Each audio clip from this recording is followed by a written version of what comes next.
Hey, hi, hello, welcome back to another video, or welcome if you're new. My name is Danielle, and today I'm going to be talking about my April reads and my May TBR. So let's just jump into what I read in April. I actually had a pretty solid reading month in April. I only rated one book under 5 stars I only rated one book under 3 stars, and I only rated 2 books 3 stars. Everything else was a 4 or 5. So I never have reading months like that. I'm so picky about what books get 5 and 4 stars, which I'm trying to be a little bit better about.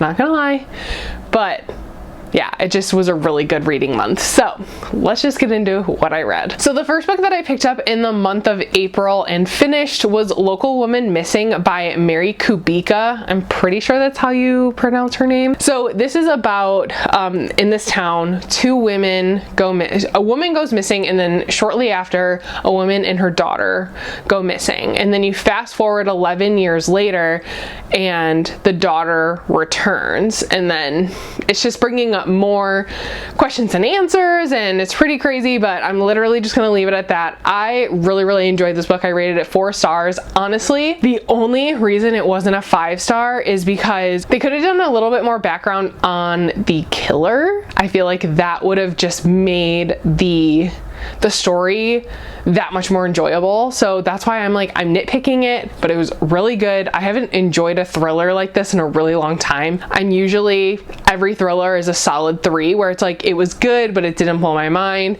This one, it didn't completely blow my mind, but I feel like what the author was doing was really smart, and it was really enjoyable. So that's why I gave it 4 stars. The next book that I finished in the month of April was in my top 5 of favorite reads of this year. Probably one of my favorite reads of all time. Not gonna lie. And it's crazy because it's romance, which romance for me, like thrillers, is like usually a solid 3. I do have my favorite authors. Jasmine Guillory is probably my #1 favorite romance author, and then right behind her is Emily Henry. Those two are my ladies. But this, and I think this is their debut, which, if we're getting a 5 star on the debut, I can't wait to see what else this author comes up with, because this was so good. And without further ado, it was Mistakes Were Made by Meryl Wilsner. This gives you sapphic. This gives you age gap. This gives you so good. And I will warn anybody out there, if you don't like steamy books, this is not for you, because this was like 70% steam and 30% plot, which I didn't realize that I was really there for, but I was. So, and it's really funny because, I started picturing okay, let me just tell you what this is about, and then I can explain who I was picturing for the mom. So this is about a girl who hooks up with this lady at a bar, and the next morning she goes to breakfast with her roommate and finds out that the woman that she hooked up with was her roommate's mom. And I've never read a age gap romance before, so I pictured the mom as Hannah Waddingham, even though the description of this woman is nothing like Hannah. But Hannah's personality when she plays Rebecca in Ted Lasso is this woman right here. It's so good. It's so good. And I feel like I can't articulate anything other than that. It was really good. Like I said, just warning people, it is very steamy, but I'm super excited to see what else this author comes out with, because I loved it. The next book that I finished in the month of April was Aragon by Christopher Paolini. So I've actually read Aragon before. I've read Aragon and Eldest, which is the second book. I wanted to reread these so that I can continue with the series, and I gave this a 4 star. Like, I enjoyed it. The world building is really great. I love Aragon and his dragon Saphira. Saphira's super sassy, but as I was reading this, I just realized that I'm just really not interested in continuing the series. I think this would be really great for younger readers, or if I was going to like read this to my nephews or something when they're a little bit older and they can kind of understand like world building and stuff. But for me personally, I just don't have any interest in continuing the series, but I do love that we own them because, like I said, I think it'd be really cool for our nephews to pick up one day. Hopefully they're readers. The next book that I finished in the month of April is My Sister, the Serial Killer. This book, okay, what's really funny about this is because you're like, oh, it's a serial killer. So this book is from the perspective of this sister who has to help her sister clean up after she murders men. And it's just kind of the sister going through and like trying to accept and figure out why her sister is acting the way she's acting and all of this stuff. And it's weird because the main character doesn't realize that her sister is a serial killer until like almost like 3/4 into the book, when she like hears it on the news, or she researches something or whatever, and she figures out that when someone has killed 3 people, it becomes serial. And she's like, oh my god, like all of a sudden it hit her. She's like, oh my god, my sister is a serial killer. And it's like, girl, your sister's a killer. Like, I don't understand. And it's so weird because this book is way more, I don't want to say wholesome, but it's way more like chill vibes than like kill vibes. And I honestly I just was wanting it to be more about the sister actually committing the crimes, and maybe there being more investigation for the crimes or something like that. I'm not really sure what I was looking for. I just definitely felt like I missed a lot. So I did rate this 3.5 stars. I did enjoy it, and I flew through this. I think I read this in like 2 or 3 days, which is very uncommon for me to read that fast. But what's really nice is that the chapters are super short. I did enjoy it. I just feel like it was kind of missing something, and it was just not the vibe I was expecting. So that's why I rated it a 3.5. But I do recommend everyone pick it up because it is super good and it's written really well, and I love the dynamic between the sisters. And I would definitely recommend it to people who are the oldest, because it's the main character is the oldest and is like taking care of her younger sister who's like killing people. So you definitely get the vibe of, as the oldest, you can never do anything right, and the youngest can never do anything wrong, even though the younger sibling is literally murdering people. So yeah, it was just an interesting dynamic. It definitely just gives you an introspection into a sibling relationship, which I really enjoyed. So the next 2 books that I read in April, I only own one of them, but it's book 2 and book 3 of the same series. Those books are Hang the Moon and Count Your Lucky Stars by Alexandria Bellafleur. And so I read Written in the Stars, which is the first book, I think like a year or so ago, and I really enjoyed it. I really enjoyed the characters. I then was going to jump straight into Count Your Lucky Stars, which is book 3, but you really don't have to read them in any order, or if you take a book out, you're not really missing anything. But I decided that I really wanted the background of the couple in the second book. And honestly, the only reason why I debated not reading it is because it was a straight couple.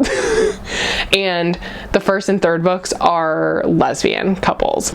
That's the only reason why I was like, maybe I shouldn't. But then I'm like, you know what? I really want the background on this couple. So I read Hang the Moon, and it was a 3-star. It was fine. The main character was kind of annoying and definitely came off a little immature, very much. I don't understand what it's like to have friends, so I'm just gonna keep rejecting everything that they're doing and denying that people want me around, kind of thing. So then we fast forward to the third book, which I rated 4 stars, I believe, if I can remember correctly. It was a 3.5 or 4. I really did enjoy this book because it was forced proximity, and it was a little bit of like misunderstanding. Not because I don't want to say enemies to lovers, because I think there was just a misunderstanding, but they definitely, when they come back together as adults, they think the other one like doesn't like them. So it's kind of enemies to lovers, but not really. It's just definitely a lot of miscommunication. But pretty much what happens in this book is Olivia is an event planner, and she's planning the wedding of the second couple, which is like not a spoiler. It's a romance book. They get together. Sorry if that spoiled it for you. And Margot is at the venue, and Olivia shows up, and they're like, oh my God. And then something bad happens with Olivia, and she needs a place to stay. So Margot is like, hey, I now don't have a roommate anymore because my roommate moved out. You can stay with me, kind of thing. I don't know. The reason that I didn't rate it any better than a 3.5 or 4 is, and I mean, the more I think about it, it's probably closer to a 3, maybe a 3.5, is both the characters in here just like were so in their own heads to the point where it's like, come on, like no one is in their own head that much. And that's coming from someone who overthinks literally everything. And I felt that they were just too in their heads. They were pretty much just already writing the story of how the other person was going to respond before even just having a conversation. And then they finally have a blow up argument at the end, and then they're like, oh, I didn't know you felt that way. And it's like, well, yeah, if you just talked from the beginning, everything would have been fine. So the conflict was weird. So yeah, but I do enjoy these books. I feel like the writing is really good. A little bit of steam in it, not anything too crazy. The second book had a lot. The second book was pretty steamy. This one is fairly steamy, but not overwhelmingly so. I would feel like if you're not a fan of steam, I would just avoid this. The next book that I finished, okay, let me preface before I tell you what this book is. I never rate biographies, autobiographies, anything lower than like a 4-star, because how am I supposed to tell someone that their life story is wrong or not interesting enough or not compelling enough? I rated this book 1 star. And it has been sitting on my shelf for 7 years. 7 years. And I finally read it, and I'm so pissed, and I'm unhauling it immediately after this video. I literally only kept it for this video, and that is We Should Hang Out Sometime by Josh Sundquist. So the premise of this book is so good, and it's about this guy who he's in his early 20s, and he's never had a solid relationship. He's had flings, and he's liked certain girls, but it never turned into anything. So he decides that in his adulthood, he's going to go back and talk to every girl he's had a fling or near miss with, essentially, and ask them why it didn't work out. And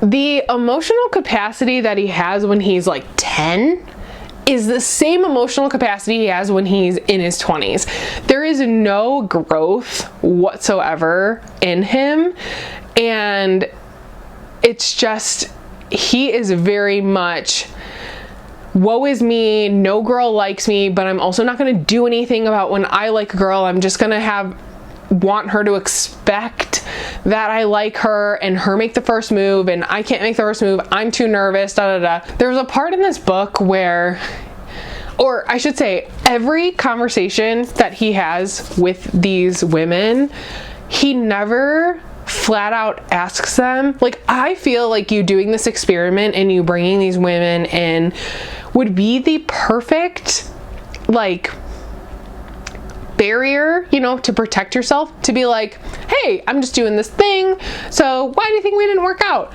But in 9 or out of the majority of the women that he talked to, he never even asks. He just ends the conversation, or, you know, their lunch date or whatever, just taking what they were saying out of context and being like, oh, well, I'm better than them and all this stuff. I don't know. It's hard to explain, but he just, I don't know. It just, the concept was really great, and I think him as a person just didn't have, I don't know, but I know so many people love this book.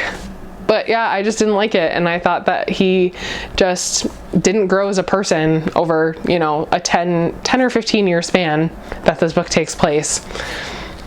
Sorry, not sorry. The last book that I finished in April was Daisy Jones and the Six by Taylor Jenkins Reid. I listened to this on audio, which I highly recommend you do, because it is a full cast. Jessica Biel is Daisy, which is incredible. And I didn't recognize any of the men voices. I could probably just look up an actor list, but then the other girl in the band was voiced by, I can't think of the actress's name, but she was the best friend in 13 Going on 30. Put her picture right here. So she was one of the other bandmates, which I loved because it's funny, like you recognize people's voices. I really loved this book. I rated it 4 stars. I couldn't tell you what it would need to do to be a 5-star, honestly. I loved that this felt like they were a real band that really existed, that were really being interviewed and, you know, telling their story. And I loved those little pieces where you'd have one bandmate say, oh, so-and-so did this, and then that person will be like, oh, that didn't, like, I don't know, their recollection of what happens is just totally different, which I loved. I thought, because that's very true of real life. I don't know, Taylor Jenkins Reid just can write characters so well. Like, one of my other favorite books of all time is Evelyn Hugo. The way this author can just write a person and make them feel so real is just so incredible. I definitely want to read all of her other books and kind of see if it has that same vibe, for lack of a better term. But yes, I love this. 4 stars. I highly recommend it. I can't wait to watch the show. I'm probably gonna watch it either this weekend or next weekend or something, because I'm really excited. But yes, loved this. Highly recommend. Now let's get into the books that I'm going to be reading for May. Some of these I have started, so there are some that I'm bringing from April into May, and hopefully I can finish them, because this first book that I'm about to show you, I think I've been reading for like 3 or 4 months, and I honestly don't know why, but it is Ruin and Rising by Leigh Bardugo. This is the last book in the Grisha trilogy. I've also already read 6 of Crows and Crooked Kingdom, so it is literally my last Leigh Bardugo book that I own that I need to finish, and I'm about halfway through, if you can see my bookmark. I just need to sit down and read it. I really do, because I'm enjoying it. I just honestly, long chapters just really turn me off, because then I feel like I'm reading slower than I actually am. But I am really enjoying this. I'm not going to say a lot about it because it's the 3rd book in a trilogy. So, but I can't wait to finish this so then I can watch Shadow and Bone on Netflix, because I'm really excited about that. The next book I'm purposefully taking my time with, because I really want to consume the information, and that is Atomic Habits by James Clear. I just have the dust jacket here because the actual book is downstairs in the spot that I always read it in the morning before starting my day. I've really liked reading a chapter a day of this, just to kind of take in the information from that one chapter and try and apply it to my life. Once I'm done with the whole book, I'm going to go back to the beginning and take notes on it to see what content of the book is actually going to be really applicable to my life and how I can implement it. So it's gonna, I don't know, I sound really nerdy right now, but I love the research of it, and I feel like habits and motivation and productivity are just so interesting. So I'm excited to go back through a second time and just write some notes, you know? The next book, I only got a chapter in, but I'm definitely really intrigued to read it, and that is Chasing Forgiveness by Neal Shusterman. This is about a boy who, his dad kills his mom, and only 2 years later his dad is released from jail, and it's just from the boy's perspective of, you're my dad and I love you, but you killed my mom and I'm never gonna see my mom again, who I also love very much. So it's just him like grappling with those feelings, and maybe even accepting the fact that he really doesn't love his dad, he just loves the idea of a dad. So I think this is based on a true story, but I love Neal Shusterman's writing, so I know I'll just fly through this when I actually sit down to read it. And the next book that I've started and need to finish is The Martian by Andy Weir. I only got 2 chapters into this. The writing is interesting.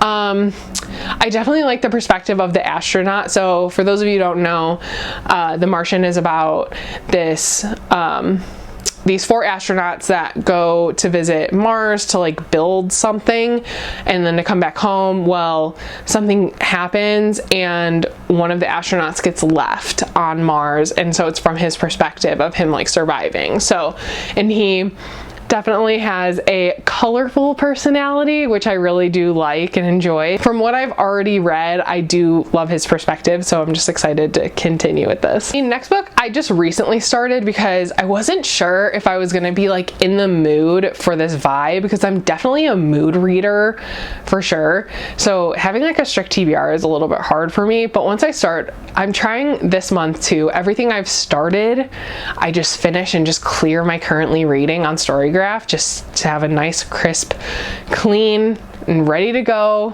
currently reading for June. So the next book that I started is Bunny by Mona Awad. Honestly, I don't know if this book is too smart for me. So I read the first chapter. It was interesting. I'm really excited to read it. And just the concept of it, and plus my nickname is Buns, so bunnies. Bunny is like the representation of me.